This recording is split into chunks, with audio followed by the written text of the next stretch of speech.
अस्सलाम वालेकुम दोस्तों, उम्मीद करता हूं कि आप सब दोस्त खैरो अफियत से होंगे। अगर आपका भी घर का एसी का स्टेबलाइज़र ख़राब हो चुका है तो आपको कहीं जाने की ज़रूरत नहीं है। आप खुद अपने एसी के स्टेबलाइज़र को खोल कर चेक कर सकते हैं और उसे ठीक कर सकते हैं।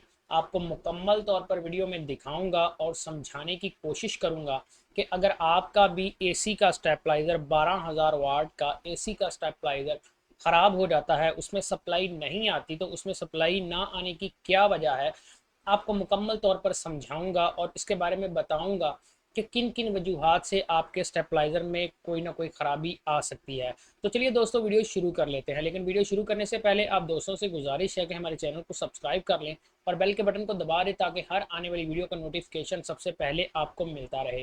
तो चलिए दोस्तों, वीडियो शुरू कर लेते हैं। तो दोस्तों, यहाँ पर हमारे पास है एक 12,000 वाट का स्टेबलाइज़र, जो कि आप सब दोस्त देख सकते हैं। इसका सामने वाला फ्रंट वाला जो बटन है वो ख़राब हो चुका है, यानी कि ब्रेकर इसका लगा हुआ था 63 एम्पेयर का। तो ये 63 एम्पेयर का ब्रेकर इसका ख़राब हो गया है। अब मैं इसको खोलूँगा और खोलकर आपको दिखाऊंगा कि इसके ब्रेकर में क्या मसला बना है। और ऊपर वाला इसका आउटपुट वाला मीटर भी इसके अंदर गिर चुका है, उसको भी हम अच्छे तरीके से लगाएंगे। अब सबसे पहले हम इसका टापा ऊपर वाला उठा लेंगे और उठाने के बाद आपको दिखाऊंगा कि इसके अंदर क्या चीज़ है। इसके अंदर 3 रिले लगी हुई हैं और ये मैक्सिमम 100 जो है तकरीबन 30-40 वोल्ट से बिजली को अप करता है। 3 रिले वाला ये स्टेबलाइज़र है, बहुत अच्छी कारकर्दगी करता है और ये तकरीबन 1.5 टन के एसी को अभी इस वक्त तक चला रहा है। अब मसला क्या बना है कि शॉर्ट सर्किट की वजह से थोड़ा सा एसी में मसला आया था, जिसकी वजह से इसका जो है ये ब्रेकर है वो ख़राब हो गया। ब्रेकर ने जो था कि हमारे ट्रांसफार्मर को बचा लिया, लेकिन ख़ुद ख़राब हो गया। बाज़ औक़ात शॉर्ट सर्किट की वजह से या बिजली के झटकों की वजह से भी ब्रेकर अमूमन ख़राब हो जाते हैं, कोई इतनी बड़ी वजह नहीं है। तो हम क्या करेंगे कि ब्रेकर के वायर जो कनेक्शन है, पेच उनके खोल लेंगे और खोलने के बाद हम यहाँ पर न्यू जो ब्रेकर हम लाए हैं उसे इंस्टॉल करेंगे। सबसे पहले आपने एहतियात के साथ इसका टापा खोल लेना है और जहाँ जहाँ से आपने पेच खोलने हैं यानी कि कनेक्शन उतारने हैं, आपने उनका ध्यान रखना है। अगर आपको समझ नहीं आ रही बिलफ़र्ज़, तो आपने क्या करना है जी, वहाँ से एक पिक्चर उतार लेनी है या वहाँ पर निशान लगा लेने हैं। निशान लगाने के बाद आपने अपने ब्रेकर को उतार लेना है और उसके बाद आपने नया ब्रेकर जो है वहाँ पर लगा देना है। ये देख सकते हैं कि ब्रेकर हमारा बिल्कुल फ्री हो चुका है, ये अपनी जगह पर काम नहीं कर रहा। तो इसके लिए मैं एक अलग से न्यू ब्रेकर लेके आया हूँ, जो बिल्कुल इसी शक्ल का है और अच्छी क्वालिटी का बना हुआ है। ये आप देख सकते हैं, ब्रेकर बहुत ही बेहतरीन है, क्योंकि ये जो 63 एम्पेयर के ब्रेकर हैं बहुत अच्छे चलते हैं दूसरी ब्रेकर की निस्बत। तो मैंने कहा कि जिस तरह का पहले लगा हुआ था उसी तरह का ही हम लगा लेते हैं। तो ये ब्रेकर मैंने न्यू ब्रांड जो ब्रेकर है वो मंगवा लिया है और इसको मैं आपके सामने फ़िट करूँगा। एक बात को हमेशा याद रखिएगा, कोई भी पियानो बटन जो होता है वो नीचे की तरफ ऑन होता है और ऊपर की तरफ ऑफ़ होता है, लेकिन जो सर्किट ब्रेकर होते हैं वो हमेशा ऊपर की तरफ ऑन होते हैं और नीचे की तरफ ऑफ़ होते हैं। तो आपने जब भी ब्रेकर लगाना है उस चीज़ का ख्याल करना है कि ब्रेकर को आपने हमेशा सीधा ही लगाना है, उल्टा नहीं लगा लेना कि नीचे की तरफ ऑन करें और ऊपर की तरफ उसे ऑफ़ करें। अगर वैसे आप लगा लेते हैं तो आपका ब्रेकर जल्दी ख़राब हो जाएगा, जिसकी वजह से आपको समझ भी नहीं आएगी और आपके पैसे भी ज़ाया हो जाएंगे। तो इसके लिए आपने क्या करना है जी, पहले आपने ब्रेकर उतारने के बाद यहाँ पर जहाँ जहाँ से आपने 2 वायर उतारी थी वहाँ पर आपने न्यू ब्रेकर के पेच लगा कर अच्छे तरीके से टाइट कर देने हैं।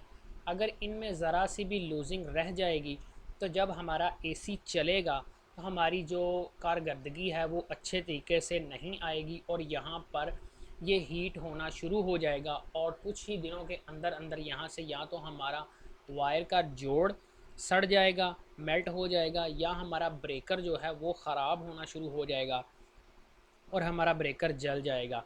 इसलिए जब हमने अपनी वायर को टाइट करना है तो अच्छे पेचकस के साथ आपने वायर को बहुत अच्छे तरीके से और एहतियात के साथ फुल टाइट करना है। ये नहीं कि आपने अंधा ज़ोर लगा देना है और ब्रेकर का भी सत्यानाश कर देना है, नहीं, ऐसा आपने नहीं करना। आपने अच्छे तरीके से इसके पेच के कनेक्शन करने हैं और कनेक्शन करने के बाद कुछ अच्छे तरीके से इसको टाइट करना है ताकि किसी किस्म का भी मसला ना आ सके।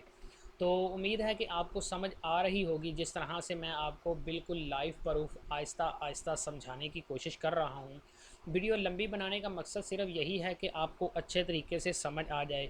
मैं चाहता तो वीडियो को थोड़ा सा तेज़ भी कर सकता था, लेकिन तेज़ इसलिए नहीं की कि आप दोस्तों को अच्छे तरीके से समझ आ जाए, फिर आप दोस्त कहते हैं कि हमें समझ नहीं आ रही।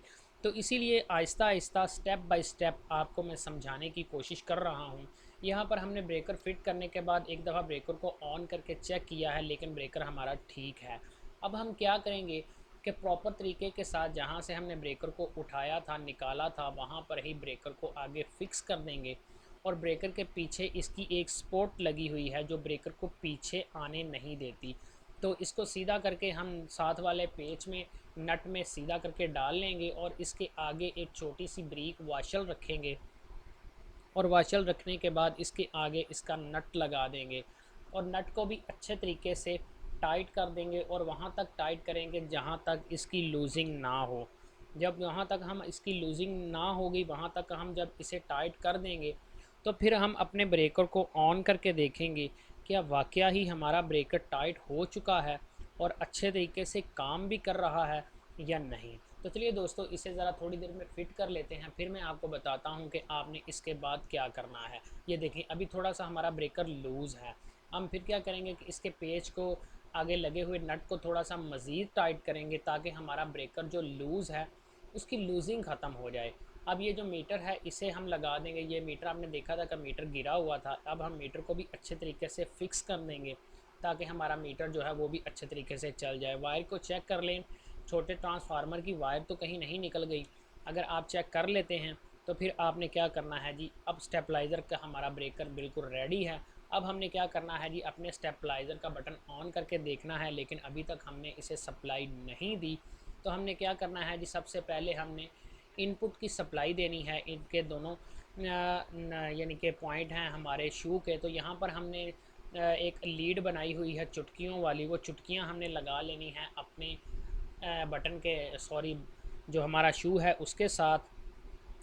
और लगाने के बाद हमने हमारे पास जो छोटा सर्वो ट्रांसफार्मर है वहाँ से हमने इसे करंट देना है और करंट देने के बाद मैं आपको दिखाऊंगा कि वाकया ही हमारा स्टेबलाइज़र ऑन हो चुका है और इसके अंदर इनपुट और आउटपुट दोनों आ चुकी हैं। इसके अंदर डिले टाइम नहीं होता, जितने भी बड़े लोड वाले स्टेबलाइज़र होते हैं उनके अंदर डिले टाइम नहीं होता।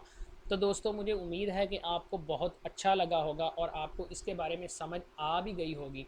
लेकिन अगर इसके अलावा आपको कोई और बात नहीं समझ आती या कोई मसला है तो आप हमसे ये भी पूछ सकते हैं। तो ये देखें, आप देख सकते हैं कि हमारा स्टेबलाइज़र बहुत अच्छे तरीके से वर्क भी कर रहा है और इसकी रिले जो है वो भी चेक कर लेते हैं कि वाकया ही इसकी रिले अंदर काम कर रही हैं। तो आप दोस्तों के सामने है कि जब मैं वोल्टेज को कम ज़्यादा कर रहा हूँ तो हमारा स्टेबलाइज़र की रिले जो हैं वो भी प्रॉपर अच्छे तरीके से काम कर रही हैं। अगर इसके अलावा आप कुछ और पूछना चाहते हैं तो आप मुझसे पूछ सकते हैं। मैं कोशिश करूंगा कि आपको कमेंट सेक्शन में इसके बारे में बता सकूं। जी तो प्यारे दोस्तों, उम्मीद है कि आप सब दोस्तों को वीडियो बहुत ज़्यादा अच्छी लगी होगी। अगर वीडियो अच्छी लगे तो वीडियो को लाइक किया करें और चैनल को सब्सक्राइब किया करें और दोस्तों के साथ ज़रूर शेयर किया करें ताकि उन्हें भी पता चल सके कि वो अपनी चीज़ को किस तरह से ठीक कर सकते हैं। आइंदा आने वाली वीडियो तक मुझे दें इजाज़त। कल फिर हाज़िर होंगे एक नई वीडियो के साथ। अल्लाह हाफिज़।